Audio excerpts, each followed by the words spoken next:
What's up guys, Paul here. I'm very excited today because today we're talking about the GODOX SL-60W, and I'm also going to show you a huge, great, cheap softbox in case you need that as well. I'm going to show you examples of why I think it's amazing, even for slow motion.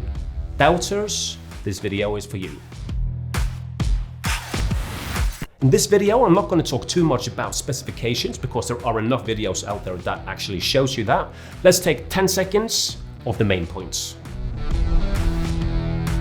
It's nice and bright, daylight balanced, high CRI. It comes with a shade, which makes the light even brighter. It's got an LED screen on the back where you can control the intensity, and you can change from Fahrenheit to Celsius, which gives you the information on how hot the fan is getting. I don't know what to do with that information. It also comes with a remote, which is not completely in sync with the light itself. More about that in a minute. It doesn't come with a carrying bag, but for this price, what can you expect? One of the topics that you've probably seen in many videos is that this light is not strong enough for slow motion.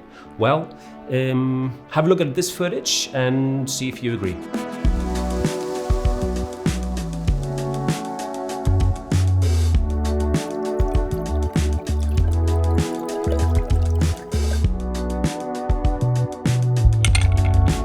And all of these examples that you have seen was only lit with the GODOX, just so you can see how powerful and amazing this light is. These examples are shot in 240 frames per second or 120 frames per second. The point is here that if you put the light close enough to whatever you're filming, you can film it in slow motion.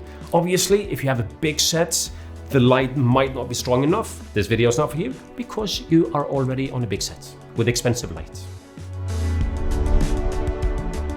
Another topic that I see in many of the videos is that people claim it to be flickering. I'm here to let you know that it does not flicker, neither in 24, 60, 120 or 240 frames per second. No flicker whatsoever, so you're good to go. And while we're talking about topics that we see again and again on other videos, is that it's so noisy. The fan noise was something that I thought was going to be an issue, but after using it for a week now, I can tell you that it's not. First of all, let's listen for 3 seconds. Can you hear that? If you can remove that fan noise very easily with Adobe Audition or similar plugins with Final Cut Pro. It takes you 5 seconds to get rid of the sound. I've seen people opening the GODOX SL-60W to replace the fan, and you're ruining your warranty and everything. Not necessary. You should know how to remove a noise in video editing. So the fan noise, not a problem. Next topic. So the GODOX SL-60W is a continuous light, meaning that it's great for video, but it's also very good for taking still pictures. In these examples, I have only used the GODOX, no other lights in these scenes. I've only used some reflective surfaces like white cardboard to give some extra reflection and depth. And I also use some black cardboard to control the reflections in the glass. You can take really good still pictures with the GODOX SL-60W.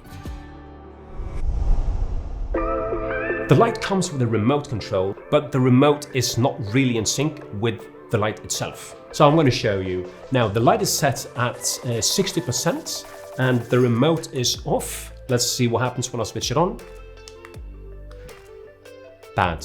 Whatever information is on this remote will override what's already set on the light itself. In this case, 25%, so pretty annoying.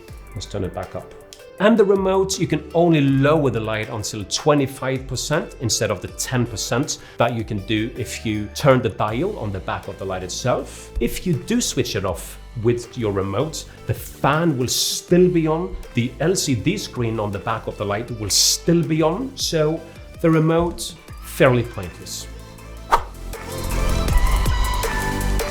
It has a balance mount on it, so you can mount softboxes, barn doors, and different kind of attachments to it. The GODOX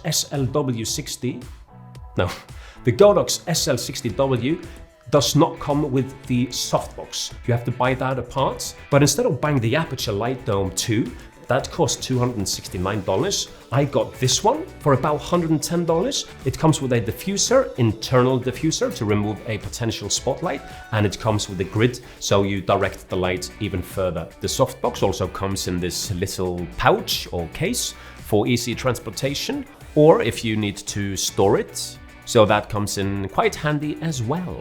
Oh, speaking of the softbox, it's so easy to mount. It basically opens as an umbrella. You just press it and it opens up. Bob's your uncle. And it is powerful enough to shoot bigger things, not only watches and whiskey glasses. Take a look at this bike, for example. It's so nice and even that I can remove the camera from the tripod and move closer onto the bike to get some details without touching anything. That was only with one light. But hey, if you feel that you're getting any good advice so far, please give the video a thumbs up. It really helps with the YouTube algorithm, so much appreciated. And if you want to watch more videos like this one and you're not subscribed already, please subscribe and let's continue. Let's continue. I am in a fairly dark room right now, and it's fairly small. So if you're on a bigger set, you might want to consider a different light, like the VL300 series from GODOX as well. I haven't tried it, but GODOX. They do say that it's almost as powerful as the Aperture 120D, which is impressive in itself because the Aperture, as you know, is much more expensive, and the GODOX is $134. You can get this complete setup for under $250, where the Aperture 120D Mark II alone is $869, and then you have to add the softbox. It doesn't come with a grid, so you're talking about more than $1,000. Get yourself this one, man.